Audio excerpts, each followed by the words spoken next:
Forbes Books presents Sustainable Leadership and Disruptive Growth with David Radlow. Transformation for a new and better world. Here's David. I'm honored to be joined this week by Dr. Ben Carson. Ben is a groundbreaking neurosurgeon who served as Secretary of Housing and Urban Development from 2017 to 2021. You might recall he was also a candidate for president in the 2016 Republican primaries. Currently, he's the chairman of the American Cornerstone Institute and an author of several books, including his new and most timely book, Created Equal. Mr. Secretary, Dr. Carson, welcome to the podcast. Thank you. I'm delighted to be with you. In your books, Gifted Hands and Created Equal, you shared some of your humble beginnings and background arising from poverty in Detroit and Boston, including incidents of clear racism with threats to schooling, playing football, and honors received. You also mentioned how you were able to get some surprising, mystical, and extraordinary gifts. A note after falling asleep traveling with your wife, Candy, going 90 miles an hour in a car earlier in your life, how a dream helped you through a key test while at Yale, in addition, as well as the difficult surgeries and political attacks. On faith, Dr. Martin Luther King said, "Trouble will come upon you. Disappointment will rain on your door like a tidal wave. If you don't have a deep and patient faith, you ain't going to make it." How important has faith been in your life, and how has it navigated you through such as these difficult situations into becoming the expert worldwide neurosurgeon that handled conjoined twins and other extraordinarily difficult situations? Well, I would dare say that I couldn't do any of that without the incredible faith that has brought me through so many trials. I hearken back to the fact that I had a horrible temper, and I would just go fly off the handle and want to seek revenge, harm people, regardless of the consequences. It was after such an incident where I tried to stab another teenager with a camping knife that I was locked in the bathroom and I was thinking about my life. I turned things around academically very significantly, but I knew I would never achieve my dream of becoming a doctor with a temper like that. I would end up in jail, reform school, or the grave. And I just said, Lord, I can't control my temper. And there was a Bible there, and I picked it up, and there were all these verses in the book of Proverbs about anger and also about fools, and it all seemed like they were written about me. For 3 hours, I prayed and contemplated and read, and it dawned on me during that time, it was always about me, my, and I. Somebody did this to me. They took my thing. I want this. I said, if you learn how to step out of the center of the equation, let it be about somebody else, you won't be angry. That was the last day I had an angry outburst. And I recognized at that point God was real. He was more than somebody you learned about in church. And it really changed my life. And I began to really depend on him at that point in time. And it's been something that has gotten me through so many trials. You know, when I was a first-year medical student, I did poorly on the first set of comprehensive exams, and I was sent to see my counselor, who said, "You seem like a very intelligent young man. I bet there's a lot you could do outside of medicine." And he tried to convince me to drop out of medical school. He said I wasn't cut out for medicine. And I would just torment myself and everybody else, and they could help me get into another discipline. The only thing I'd wanted to do was be a doctor since I was 8 years old. I started thinking, what kind of courses have you always done well in, and what kind of courses have you struggled in? And I realized I did very well in courses where I did a lot of reading. And I struggled in courses where I listened to a lot of boring lectures, because I don't get anything out of boring lectures, nothing at all. And yet there I was 6 to 8 hours a day sitting in boring lectures. So I made an executive decision to skip the boring lectures and to spend that time reading. And the rest of medical school was a snap after that. And some years later, when I was back at my medical school as a commencement speaker, I was looking for that counselor because I was going to tell him he wasn't cut out to be a counselor. Because so many people are just negative. They never seem to be able to figure out a positive thing to say. Thanks for sharing that positive, transformative experience due to your great faith. As you mentioned on life, Martin Luther King discussed the 3 dimensions of a complete life and the onward push for fulfillment, helping others, and the upward reach for God. Dr. King preached loving your enemies with agape and finding what's good in your enemies and finding what's wrong with yourself on the road to being judged by your content and your character and not your skin color. He spoke about even in prison finding out how much white jail guards made and they should perhaps join his movement. You said that in America, we valued each individual as unique being and someone who can bring a special perspective to the table so we can work together to come up with common sense solutions to problems and believe that we've progressed to a point where many African American businesses, political doctors, and other professionals and trades, where people are more open-minded about each other and believe that people are indeed created equal. Can you kindly comment on certain common sense solutions that you have been involved with to address underserved communities that improve lives, as well as other key lessons learned from your career? Yeah, one of the things that has been very important to me is the whole concept of self-sufficiency. And that was really the reason that I wanted to take the job as the Secretary of Housing and Urban Development. There were so many things that were built into the system that kept people dependent. I worked very hard to enhance and improve and expand programs that would lead to self-sufficiency so that when people, for instance, made more money on the job, instead of having to report that so that your rent could go up, you would report it, but instead of the rent going up, the extra money could go into an escrow. And over the course of a few years, you might be able to accumulate enough for a down payment on your own house. And home ownership is the principal mechanism of wealth accumulation in this country. The average net worth of a renter is $5,000. The average net worth of a homeowner is $200,000. That's a 40-fold difference. And in many cases, we're talking about the same money that is used to either be squandered or to go into creating that nest egg. Those are the kinds of things that really make a difference in people's lives. And then, we've worked very hard to create a Carson Scholars Fund, in which we recognize students from all backgrounds who achieve at the highest academic levels and also who care about other people. You have to do both. We give them rewards, including scholarships as early as the 4th grade, so that the other kids look at them and instead of that old nerd, wow, that kid has a scholarship. He's only in the 4th or the 5th grade. What the heck did he do? And a lot of teachers tell us other kids start trying harder at that point. And then we also put in reading rooms, and that's absolutely critical. There's over 260 of them now around the country, primarily in Title I schools, where a lot of kids come from homes with few or no books. They go to schools that don't have a budget of significance for libraries. Those kids are not likely to become readers. But you put these incredible rooms in the school with all kinds of fascinating books. The rooms are decorated frequently in a way that's consistent with the area where they're found. For instance, one that's near a NASA site is decorated like a space capsule. You look through one window, you see the Earth, another one you see the moon, another one you see E.T.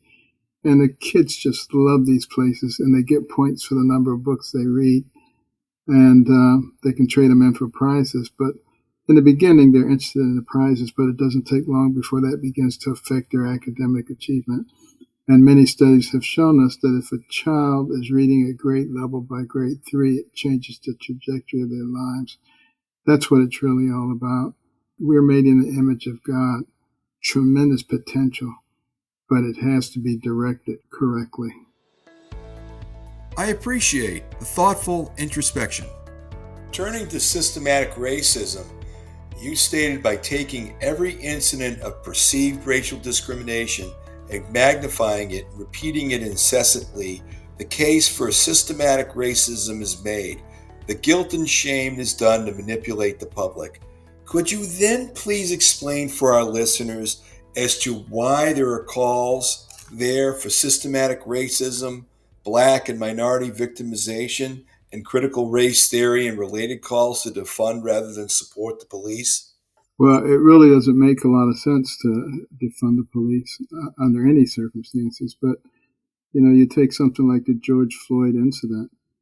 It was repeated incessantly to the point that we have some friends who live in Australia, and we talked to them, and they said, "What's happening? The police are killing all the black men over there." You would think that was going on from what you were saying, when in fact, the actual numbers of unarmed black men who are killed by police in a year, according to that paragon of conservative thought, the Washington Post, is less than 24 a year, closer to 12.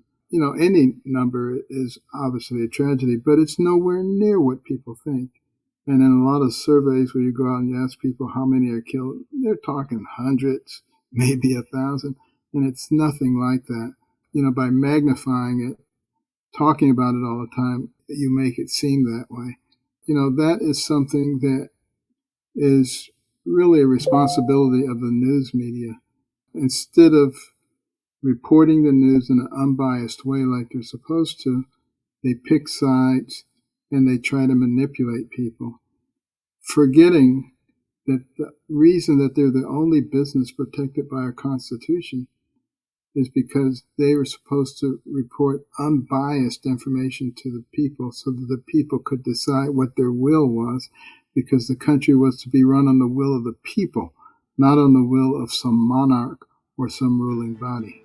Along those lines, you said rather than blaming everything on systematic racism, our failing cities should consider an appropriate support for law enforcement and investment in education, especially in economically deprived areas. Can you expand a little further on that? First of all, recognize that if we don't have law enforcement, we have total chaos. Can you imagine what it would be like to live in a society where there are no police? Someone would just come into your house and say, "I like that flat screen TV. I think I'm going to take it." Better still, "I like your house. You get out, I'll take it." It would be whoever is the strongest and the meanest would be the ruler. That's sort of like the way it is in the wild jungle. And so obviously we need these people. Are there good ones and bad ones? Of course, the vast majority of them are good. But, there are rotten apples in every profession: medicine, journalism, teaching, law, whatever. There's always rotten apples. When it happens in law enforcement, we seem to be very quick to generalize as opposed to recognizing that there are just bad apples in other areas. And that's something that obviously needs to change. We also need to work with the police in terms of understanding the best and safest ways of law enforcement. And, I talked in the book Created Equal about some of the new technologies that have been developed, such as the bowler wrap, which shoots a web-like material very rapidly and wraps somebody up, sort of like a spider web. And they're immobilized. They can't do anything. It is a heck of a lot better than shooting them. And it's much more effective than tasing them. And, we need to continue to develop these kinds of things, deploy them and use them so that we don't have these situations where people end up being shot, like the young man in Atlanta who was running away from the police and, was killed from behind. That was completely unnecessary. And certainly if he'd had the bowler wrap, it would not have happened at all. You said when I look at black youths, we are among minorities to stand on our own 2 feet and refuse to look to anyone else to save us. Kind of tough, isn't it? I guess I grew up in a tough environment. I had a mother who never accepted excuses. And anytime an excuse came out of our mouth, the next thing out of her mouth was a poem called Yourself to Blame.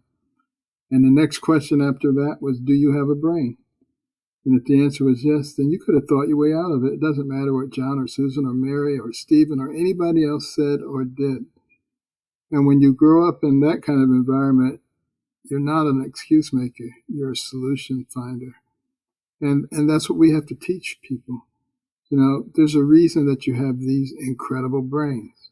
Billions and billions of neurons, hundreds of billions of interconnections, the ability to remember everything you've ever seen or heard, the ability to process more than 2 million bits of information in 1 second. With something like that, you don't need to be looking for excuses. You need to be looking for solutions. How do you solve this problem? And then, when it comes to racism, my mother had an incredible philosophy. She would say, if you walk into an auditorium full of racist, bigoted people, you don't have a problem. They have a problem. Because they're all going to cringe and wonder if you're going to sit next to them, whereas you can sit anywhere you want. And, with a philosophy like that, you just move forward. And any obstacle you see, it becomes a hurdle. You jump over and it makes you stronger for the next one. Is that how you grew your view, how resilience outweighing victimhood? Absolutely. We all get to make a choice. We can choose whether we're going to be victims or whether we're going to be victors. And it's completely a matter of your philosophy and the way that you think. And it makes a real big difference in terms of what happens to you in life. You mentioned and referred to the Brookings Institute that if your incidents of poverty are in the 3% range, if you finish high school, get married, wait to have kids until getting married, and get a job. Would you be kind enough to expand on this? Those are things that we used to know. That was a time when it didn't require the Brookings Institute or some other institute to actually spell it out and do research. Obviously, finish high school. Get your basic educational foundation so that you can function in society, so that you can read and fill out an application, so that you can understand basic instructions, so that you can communicate well with other people. That's essential for success. Get married, have a foundation. A strong family foundation is a huge advantage for virtually anything that you're ever going to do. Having people that you can trust and people that you can count on. And waiting till you're married to have children. Basically what that's saying is learning to plan rather than just to react to things. And obviously that's going to be better for you. It's going to be a lot better for the children. We were married for 8 years before we had our first child. Why? Because we got married after my second year in medical school. And I still had 2 more years of medical school and several years of residency. And the kids wouldn't have known me. They would have said, Mommy, that strange man was here again. That's no good. So we waited until I was finished with my residency before we had children. God gives us the ability to plan those things out. Planning certainly can make a tremendous difference. Turning to liberty, you mentioned concerns with media and big tech. You noted the shining moment with the media aiding Dr. King and the civil rights movement. But now, are big threats to liberty with tyranny? The media was extremely helpful during the civil rights period because people didn't know what was going on and they wouldn't have believed it if you had just said it. But they were actually able to see it. They were actually able to see those water hoses turned on children and dogs attacking people and people being brutally beaten. It makes a difference. If you have a heart at all and you realize that these people are only trying to have basic human rights and that you have all these people doing everything they can to prevent that from happening, that changes public opinion very, very rapidly. And kudos to the news media for being involved in that. But now they've decided, instead of just reporting the news, let's try to formulate people's opinion around what we believe is the right way. And they've accepted a very left-wing agenda about who we are as a nation, that we're evil, that we're systemically racist, that we're unfair to people, and that the world is going to end because of global climate change and all of these things, and they're advocating and pushing these things when in fact it's not true. Have we always been a perfect nation? No, no nation has. No nation that's inhabited by human beings, because human beings are imperfect. That's why we need a savior. But when you look at the good, the bad, and the ugly of America and American history, there's a lot more good than there is bad and ugly. But some people, including much of the news media, choose to focus on the bad and ugly, on slavery and things of that nature, and say that we're uniquely evil because that existed here, when in fact slavery existed in virtually every continent with every civilization. The thing that makes us unique is that we had so many people who were vehemently against it that we fought a bloody civil war and lost a large portion of our population to get rid of it. And, as far as global warming is concerned, or global cooling, or global change, you can call it whatever you want to try to fit the ideology.